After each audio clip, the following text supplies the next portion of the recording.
Seja bem-vindo ao espaço de emissão da Universidade Aberta, a Universidade Pública de Ensino à Distância. Estamos em Sintra, é nosso convidado o Dr. Jorge Morbey, que foi conselheiro cultural da Embaixada de Portugal em Pequim, em Bangkok, e também o presidente do Instituto Cultural de Macau entre 1985 e 1989.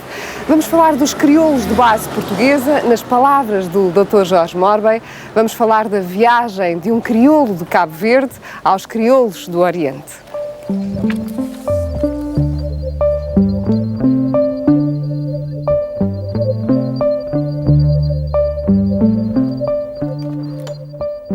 Dr. Jorge Morbey, muito obrigada por nos receber na sua casa. Estamos para início de conversa no hall da sua casa por uma razão muito particular e familiar também, de ordem familiar, porque aqui estão retratados muitos dos seus antepassados. É assim? É. Em primeiro lugar, bem-vindos a esta casa que é a vossa. E, de facto, em relação a esta coleção de retratos que tenho da família, isto deriva de uma circunstância muito curiosa. É que na minha família ninguém ligava às fotografias antigas e eu ligava, mas é que tudo me vinha parar às mãos. De maneira que, nesta minha vida por fora, eu em Pequim tive um passatempo, foi colecionar tapetes. Tenho uma coleção para cima de 70 tapetes. Em Bangkok, como a pintura era muito barata, o meu passatempo foi mandar pintar os retratos que eu tinha, das fotografias dos familiares,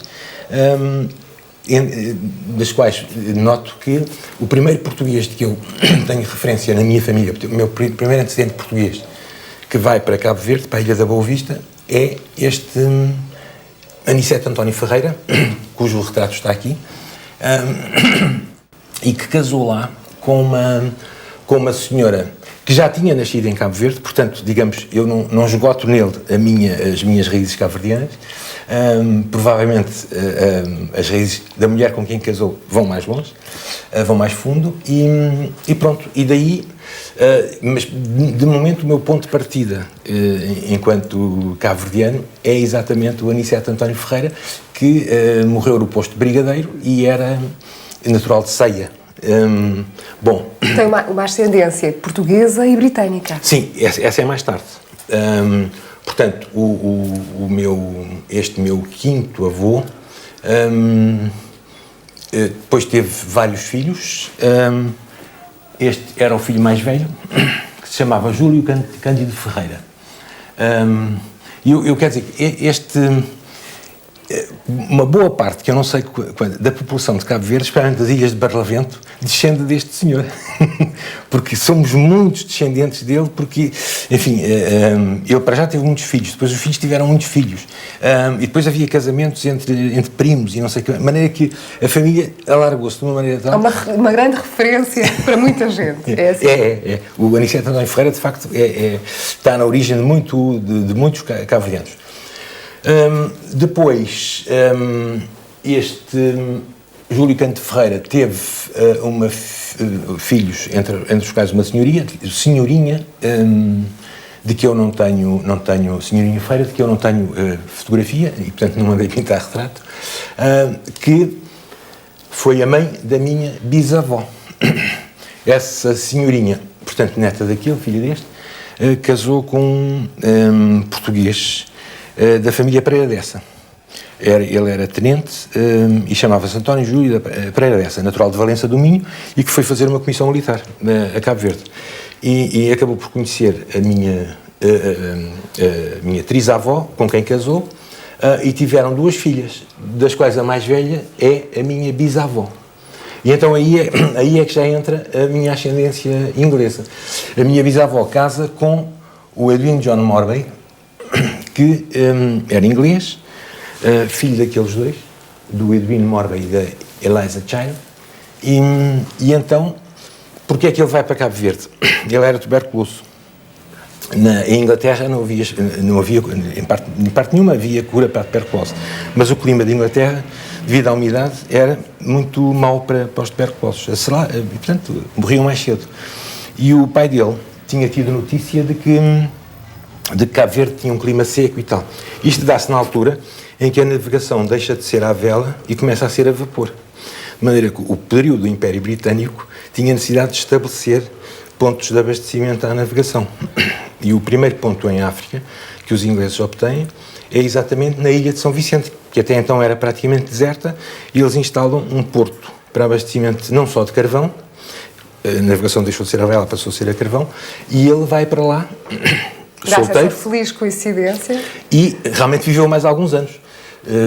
Viveu mais 11 anos, tiveram cerca de 10 filhos, portanto a minha bisavó e os meus tios-avós todos, e pronto, aí é que encaixa a minha ascendência inglesa juntamente com a ascendência portuguesa. Dr. Jorge Morbeck, há pouco na apresentação deste programa falei da viagem que encetou do crioulo de Cabo Verde, de onde é natural, da ilha de São Vicente, aos crioulos, melhor dizendo, do Oriente. Esta viagem, este fascínio pelos crioulos, travou esta viagem em Cabo Verde, ainda muito jovem, Sim. Pelo conhecimento, pelas leituras, pelas recolhas. Posso dizer que é um colecionador também desta temática? Sim. A par das fotografias Sim, de que falou ainda há pouco. Desde muito cedo comecei a colecionar bibliografias, obras que se referiam ao crioulo. Nós tivemos em Cabo Verde um grande linguista, que foi o Dr. Baltasar Lopes da Silva, que aliás escreveu um livro cujo título é O Dialeto Crioulo de Cabo Verde, editado aqui pela Junta de Investigações do Ultramar em 1957. E digamos que boa parte da abertura que eu faço para o universo bibliográfico dos crioulos é a partir dessas leituras, dessa obra, da obra do Dr. Baltasar Lopes da Silva. Mas digamos, era... Assim como também os miúdos colecionavam cromos, eu colecionava essas coisas ligadas aos crioulos e tal. Mas, digamos, o meu primeiro encontro com os crioulos vem a dar-se, já eu estava com os crioulos do Oriente, já eu estava em Macau, em 1985. Dr. Jorge Morbeck, mas desse momento falaremos mais daqui a pouco, se me permite. Gostaria de me concentrar mais em Cabo Verde e da língua que se falava em sua casa. Deduzo que o português, mas também teve com certeza contacto com o crioulo. Bom, obviamente que em Cabo Verde se falava crioulo, toda a população falava crioulo, mas havia alguma preocupação em famílias mais chegadas aos padrões culturais europeus de isolarem, era uma espécie de um cordão sanitário para que as crianças não falassem crioulo. O que saía completamente frustrado porque as próprias criadas eram instruídas para falarem em português connosco e elas não falavam, não dominavam bem o português, de maneira que falavam connosco aquilo que nós em Cabo Verde designamos por português inchado. O português, portanto, noutras paragens chamam-lhe torrado, mas ali nós chamamos de português inchado, que é um português mal falado, um português muito acriolado. Daí resultava que o nosso discurso em português não conseguia passar sem soltar algumas expressões de crioulo no meio do discurso em português, que era mau, porque, enfim, falávamos com os nossos pais, que falavam bem português, mas o contacto com o pessoal de casa e tal era muito complicado. Onde nós aprendíamos realmente o crioulo era quando entrávamos para a escola. Curiosamente, enfim, naqueles tempos em que o crioulo era bastante...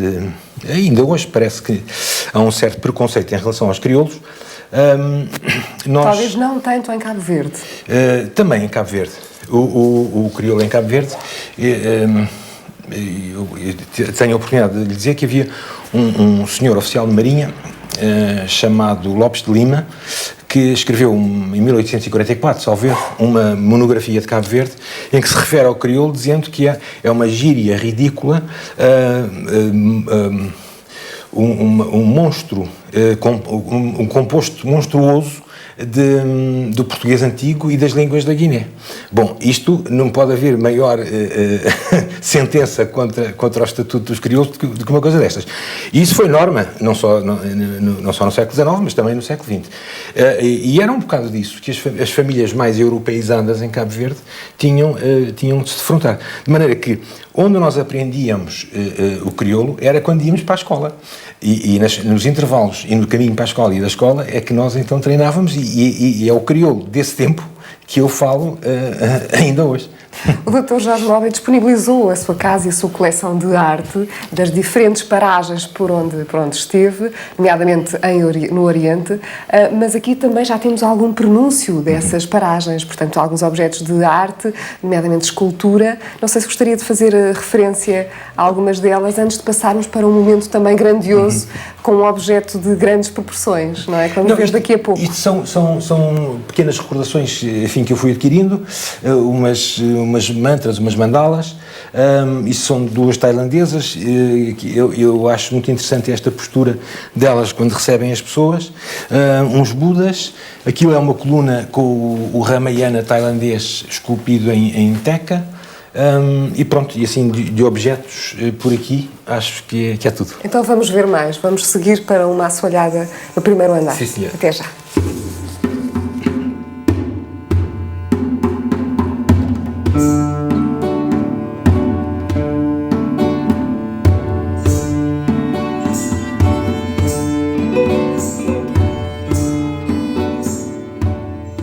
Dr. Jorge Mórbey, este é o objeto que referi há pouco que íamos conhecer. É amante da arte chinesa? Sim, é a minha caminha. Comprei-a em Pequim e realmente acho muito interessante. Porque penso que é uma peça de arte curiosa e é uma cama que não tem um único prego. Todas as janelas em volta fecham. Enfim, para preservar a intimidade de quem lá está dentro. Isto à frente, usualmente levavam umas sedas, também para preservar a intimidade, e portanto não posso dizer que seja uma cama muito confortável, mas que é bonita. Mas é bonita e é interessante. E estas cadeiras também, chinesas? Estas cadeiras são muito antigas, são Ming. Portanto têm uns séculozinhos já de vida, e são a aparência não é assim muito bonita, mas são confortáveis. São confortáveis de facto. Foi em Malaca, também a Oriente, que esta questão do crioulo tomou uma grande forma em si, portanto tomou proporções muito grandes, tornou-se um investigador, posso dizer deste modo, um investigador destas questões e das relações entre Portugal e a Ásia em Malaca. Eu não sou investigador porque me falta a formação de base, eu não sou linguista, de maneira que sou um curioso. Mas facto, investiga, de facto. Sim, procuro aumentar o conhecimento, mas foi realmente em Malaca que, logo em 85, eu fui para Macau, como presidente do Instituto Coral de Macau, em abril de 85, e logo a seguir comemorava-se pela primeira vez o Dia da Independência da Malásia, em Malaca.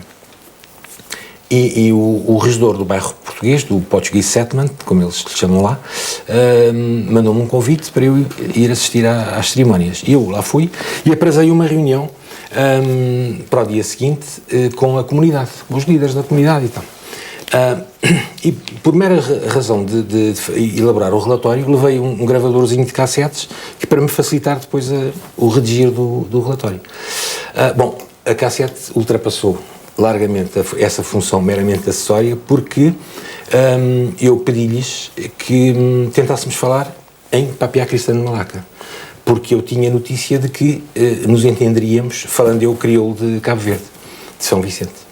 E assim foi. A reunião decorreu do princípio ao fim, sempre falando eu em crioulo de São Vicente e eles em crioulo de Malaca, no tal Papiá Cristã, de modo que foi, de repente, eu estava do outro lado do mundo, e aquelas pessoas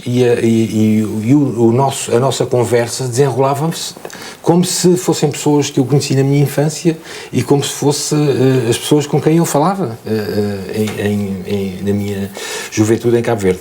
De modo que, digamos que essa foi a primeira noção que eu tive, que o crioulo de Cabo Verde não se confinava a Cabo Verde. Ele tinha o crioulo de Cabo Verde, mas os crioulos em geral tinham uma dimensão universal, de tal modo que um crioulo cabo-verdiano podia dialogar com os crioulos de Malaca. De maneira que isso foi algo de sensacional para mim e acelerou